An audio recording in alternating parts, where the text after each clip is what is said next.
Hey friends, happy Tuesday. Thanks for joining us for Unscripted on 13 Plus. I'm Anna Orsini. And I'm Carson Courier. Happy Tuesday. We do want to begin with some late breaking news we've been following since last night. We are continuing our coverage on the fire in Whetstone. Crews have been fighting this fire into this morning. We know evacuation orders will remain in place today. And about an hour ago, we got an update from fire officials there at the fire today. And we know that Jack Cooper has been out there this morning continuing to follow the very latest in this case. So we want to go to him with more on what officials are saying and what we know as far as some of those evacuations and the plans moving forward for fighting this fire today.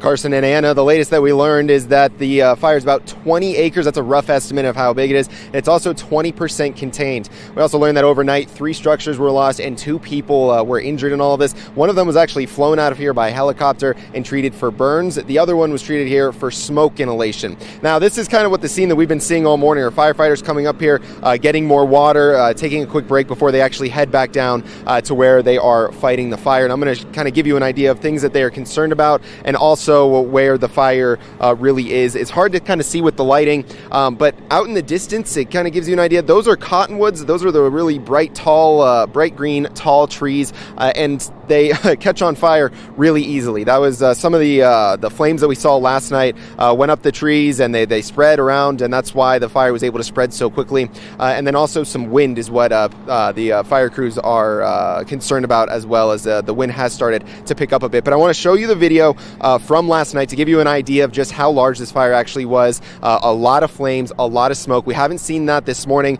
We're hoping not to see that really again at all.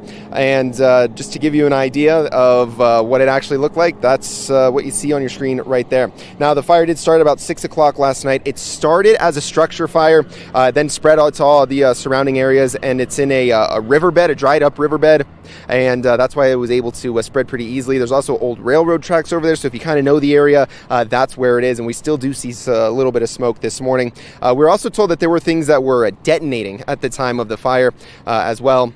So we're waiting to get more word on that. But evacuation orders are still in place, and we're going to tell you a little bit about those. It includes homes on Bowers Road from Calle and Cielo to Fordney. That's about 15 to 20 homes where people have been evacuated. They cannot go back to their homes. The roads are completely closed right now. We're told that that is expected to stay that way for at least another day.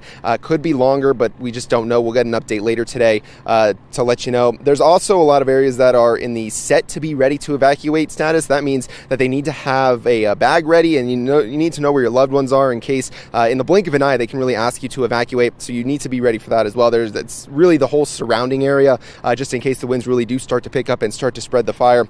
Some of those areas include south of Highway 82 at North Sanders Road to East Blackberry Lane and east to North Sleepy Hollow Road.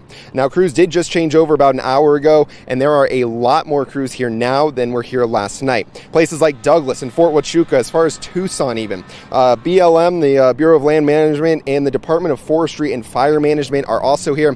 So last night there were about 60 hotshots that were here fighting the fire. There's a lot more here this morning. So they're really hoping to shut down the fire as soon as possible. No word yet on what actually started the fire. That's really the biggest question that we're asking. As soon as we do get any more information, we will be the first ones to bring it to you. But for now, reporting live out near Whetstone, I'm Jack Cooper, 13 News.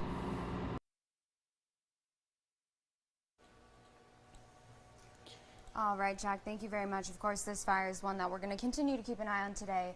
All of the updates will be posted online up on our website, so just make sure that you, again, we say this all the time, have our app, have those push alerts so that any information, as soon as those evacuation orders are, of course, lifted, as soon as we learn anything more, you'll have all that information right at your fingertips. And fire crews are working to better assess the range fire. It's burning outside of a small town in Pinal County. It started on Saturday. It's burned more than 1,100 acres along State Route 79. The fire is currently around 85% contained. Now, officials say there was no significant change overnight. No buildings are threatened at this time, and the cause is still under investigation, but we'll still keep watching that as well. Now, of course, as we talk about some of these fires that are burning, we know that a big contributor is the heat, the wind speeds, all the fun things. Yep, the drought, all the different things that we have affecting us this week. So Not so great news weather-wise when we talk about that fire that's burning in Whetstone, of course, and then some of the other fires across the state. Wind speeds, though, Mallory, don't look too bad today, so hopefully that's not going to contribute to the fires, but definitely not what you want to see. I know. You want exactly like calm winds in this kind of situation, which we Right. just don't have this time of year, especially in Cochise County. So thankfully they're lighter in the morning, but expect those to pick up a tad as we head throughout the day. So if we take a look at current conditions right now across southern Arizona, you can see primarily between about 5 to 10 miles per hour. Nothing all too strong. Sierra Vista would be your closest sensor there, coming in from the east around 9 miles per hour. But these are your wind gusts now. We could see kind of that typical afternoon breeziness. And that time of year, it means gusts between about 15 to 20, maybe up to 25 miles per hour through the afternoon. Those winds will gradually relax as we head throughout the overnight hours and into tomorrow morning. Right now, relative humidity is also something that we are watching. And typically when we start to get relative humidity between about 10 to 15%, that's when we have that kind of elevated fire danger threat. Thankfully, you can see Sierra Vista right now around 20%. But as we know, as temperatures rise, that relative humidity drops. And we are starting to see those temperatures climb pretty quickly this morning. 68 in Safford. We have low 70s in Wilcox, Nogales, Sierra Vista, 77 in Tucson. This is before 10 a.m., 81 in Marana. So we know it's going to be another warm day out there. Nothing but sunshine, mid to upper 80s in Nogales, San Manuel, low 90s in Tucson and Green Valley.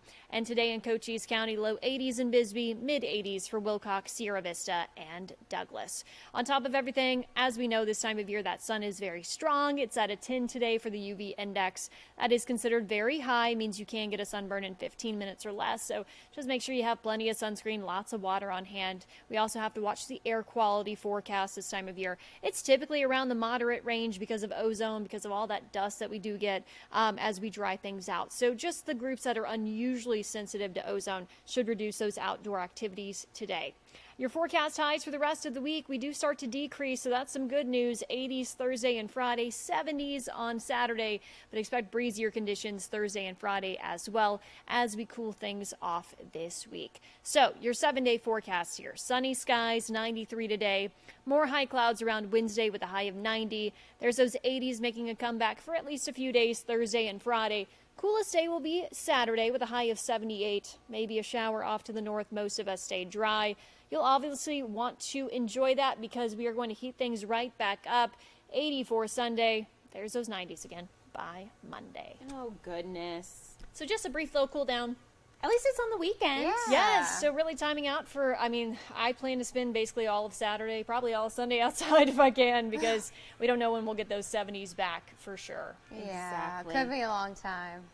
Okay. Well, thank you Thank you, so much, Mallory. Mallory. You're welcome.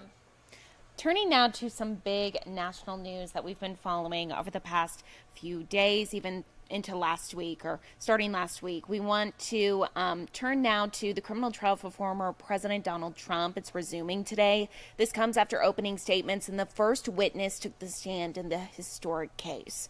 The Republican frontrunner began the day accusing Democrats of playing politics during this. During opening statements, prosecutors accused Trump of trying to illegally influence the 2016 presidential election by covering up news of an alleged affair with adult actress Stormy Daniels. Now, Trump defense attorney Todd Blanche argued that Trump committed no crime, saying, quote, "I have a spoiler alert. There's nothing wrong with trying to influence an election. It's called democracy."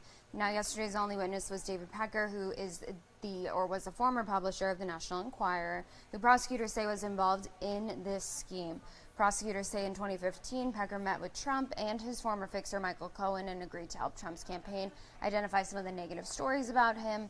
In the 34-count indictment, Trump is accused of falsifying records of the hush money payment to Stormy Daniels. Now, Pecker will be back on the stand today. So we're just going to continue to keep an eye on this for you and let you know what comes out of all the different witness testimony over the next few days. And happening now, a hearing is scheduled for next Monday after a jury couldn't make a verdict in the murder trial of a Nogales rancher accused of shooting and killing a migrant. We've been covering this for more than 4 weeks, so definitely some bittersweet news, I believe, on both ends, not being able to come up with a verdict here. I know the jury deliberated for 2 days. They weren't able to all agree on whether or not George Kelly was guilty here or not guilty. So we know Kelly was arrested last year in January for second-degree murder after police say he shot and killed Gabriel Butumea on his property outside Nogales. Kelly's defense made the case, though, that Kelly fired into the air and that the cartel killed Butumea. Now, in this case, again, we do know that a hearing is scheduled for next Monday. So what's going to happen here is, because there was a mistrial, because the verdict, the jury couldn't agree on a verdict, we don't know yet if they're going to send this back to trial. So if the prosecutor reintroduces the charges and they refile the case, then we could see this whole thing go to trial again. So at this point, we just don't know.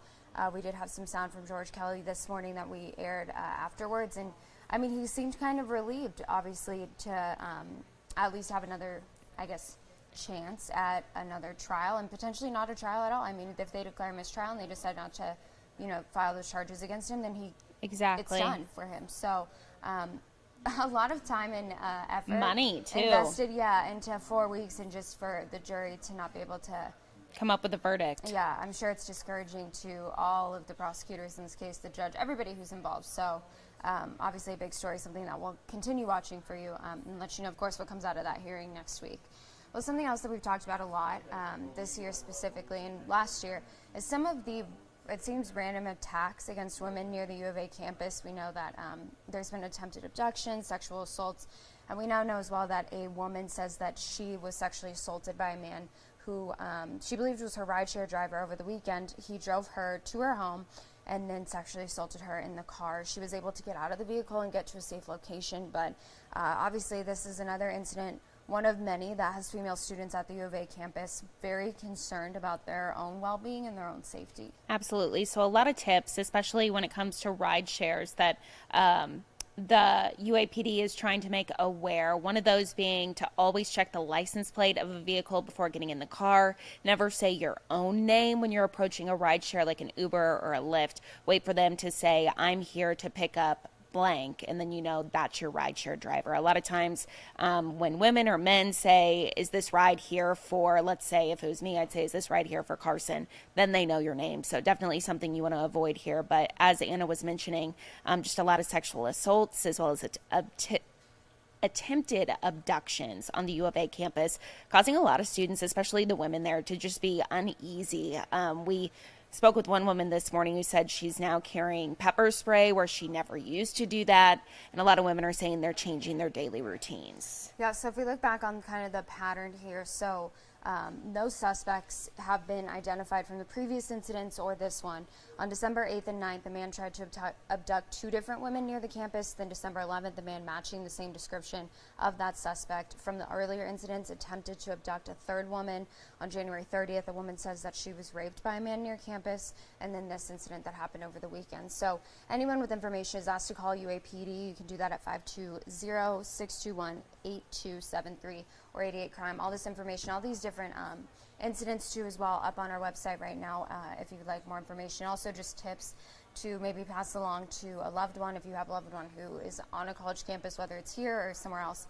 Just let them know, especially people who use ride-sharing apps pretty regularly. Absolutely. I think when it first came out, we thought, oh, this is a way safer way for people to get places, but now kind of seeing the darker side of that, and it's really, it's disheartening as somebody who, went to college and had a good college experience to know that women are feeling this way on the U of A campus right now. Exactly. So something to keep in mind 100% for really any woman or man who's going to take a ride share or even just be by themselves on campus. So we'll keep watching this for you, of course.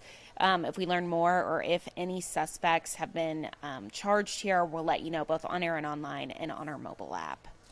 Speaking of the U of A, also today, the Arizona Board of Regents and the U of A President Search Committee want to hear from you on who the next college president should be. So it's part of the search for the 23rd president of the University of Arizona. The groups are looking for public comment from students, staff, faculty. Now you can do this today before 7 o'clock through the Board of Regents website, and then tomorrow from 5:30 to 7 there will also be a town hall where you can discuss what you want in the next university president. So obviously a lot of people feeling pretty passionately about this in light of the recent budget issues at the University of Arizona. So if this is something that's important to you, feel free to go weigh in during that discussion from 5:30 to 7.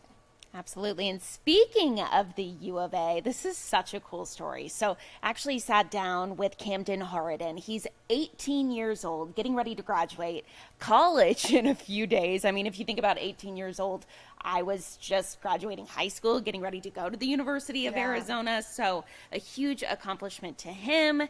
He is actually graduating with Latin honors from the Frank Honors College. And he says he can kind of thank all of his teachers that helped him, but also he says the pandemic helped him a lot. Really? Yes. So a lot of times we've been hearing these stories where students are like, that online learning, it really affected me. Yeah. But he's saying the online learning helped him take numerous college classes while he was still in high school from different colleges. Talk about an overachiever here. He's just smart.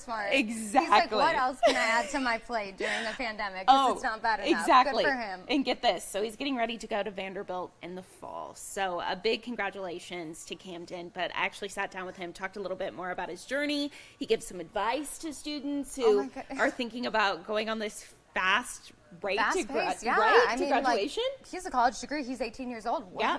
All the time in the world to do whatever he wants. Exactly. So let's go ahead and listen in here. Camden, the first thing I want to say, 18 years old, you're already graduating college. When I was 18, I was just going into my freshman year. So one, I want to say congratulations. That's such a huge accomplishment, but kind of walk me through your college experience. How did you get to this point? And did you always know that you wanted to graduate this early, or what brought you to where you are right now? Yeah. So start off, absolutely no. I did not know this was going to happen. I've had a very unorthodox way at going at school. I was actually almost going to drop out of middle school. I'm not usually the best at school. I just needed to find what worked for me. And what kind of did that for me is actually COVID. In 8th grade, I just had a lot of just the normal public school education was not working for me. And my parents decided to put me in a charter school, the Learning Choice Academy in San Diego. And I was able to start some college classes. And I took one college class. It was a sociology class. And I still remember that professor to this day because it was amazing. I immediately fell in love with college classes. I was like, there's no busy work. It's like the work that I was doing, I felt like it was teaching me something. I had value to it. And I was hooked. Next thing you know, I was trying to pressure my college advisor for high school to let me take 6 college classes and 3 high school classes at the same time. And I was just going.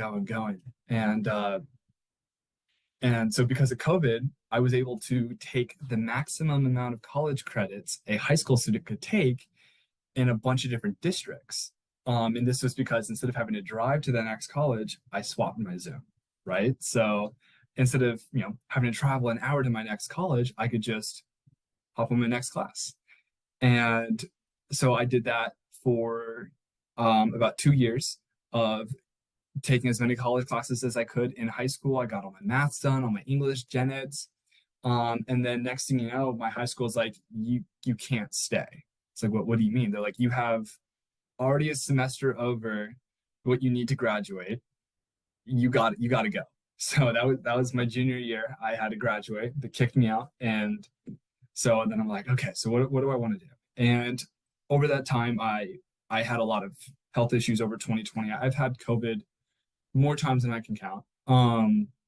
And what I fell in love with was medicine and nursing. And I had some amazing nurses over that time. I had some okay ones, but I was like, those amazing ones, that's who I want to be like, because they made my medical trip 1,000 times better. And they inspired me and gave me the motivation to go through school and do what I'm doing now. And so then I continued my education on at U of A. They accepted all 45 of my college transfer credits. So I came in as a second semester sophomore as just turning 17. And that was my junior year last year, pretty much. And I've been averaging about like 18, 19 credits a semester and just grinding them out. And which is now allowing me to graduate at 18, which I got to be honest with you, I don't know how it's me. I've just kept my head down, grinded throughout school, and just stayed dedicated to my path and had the motivation to, I knew what I wanted to do. Wow. So, first of all, that's such a full circle story. I think it's so unique and interesting. And I love that you said you never would have thought it would have been you, but here you are about to graduate. And so, what's kind of next for you? What plans do you have? I know you said you're also graduating um, with honors. So, what's Yeah, next? I'm going to be continuing on to Vanderbilt University. I got into all the grad schools I applied to. I don't know how. And so I got to two of them all. And Vanderbilt was the one that just ended up speaking with me the most. And I got into their 3-year nursing master's program with a dual specialty in midwifery and family nurse practitioning. And it's I'm so excited for that program. And when I'm done with that, I want to go spend a couple years in the field, learn everything that I can. But eventually, my end goal is I'm thinking I want to go into some type of policy reform. I'm still young. I think I can make a difference in this world. Um, I want to try and fix the healthcare industry from the inside. I want to, get my boots on the ground, learn what I can fix, and really try to make a difference. Any advice to any students who might see this or listen in and they're like, I hate school, I can't do it. Any advice for them? That's me. I've always felt that way. Um, I feel like it's definitely what's kind of been the game changer for me recently in the last couple of years has been my teachers. Um, I found a couple of teachers over the years that have just changed my view on education. Um, and they are they've been what has empowered me to be where I am today. I've always wanted to have a job where I could help people and make a difference. And I felt like nursing was just that calling for me. And I've now gotten to work in the College of Nursing at U of A for 2 years now. And I've gotten to see the simulations, and I've fallen more and more in love with this program and just what they do. And I'm obsessed. I'm hooked. There's no breaking it for me. I love that. Well, congratulations again. Honestly, sounds like you've got it all figured out. Um, Anything else that I didn't ask you that you would like to mention? Um, I would say the biggest thing though for people like me who are struggling, know that there's always a light at the end of the tunnel. If you stay through it, um, you go the college route. I come from a very yin and yang background. My father never went to college and is a very successful businessman through construction. He ended up building his own company, and my mom is a doctor of psychology. So I come from, hardcore school to never went to college, right? And so I was shown that there is a way that you can go both routes. But no matter what, to just have the motivation in yourself, and know that there is a light at the end of the tunnel, that you can make it through it, and just to trust in yourself, follow the process. And if you're going the college route, I make the most out of it. Talk to your professors, sit in that front row, get your assignments in. If you just do the work, you do the route, all the doors are going to open up for you.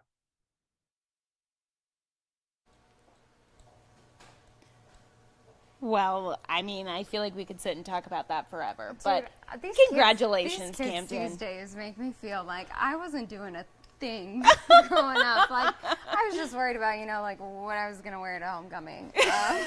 And this guy's already got a college degree. Good for him. Honestly, it's super impressive. And I think it's super cool how it's also cool. A lot of times you hear, I know I took a couple college courses in high school, and sometimes they don't transfer into the college you're going to. The University of Arizona took all 30 some of his credits. Oh my So he Lord. came in as a junior. His parents are like, thank you. I know. Because that's tuition they don't have to pay. Exactly. So super cool, Camden. Congratulations. And that graduation, I believe, is May 8th, May 10th.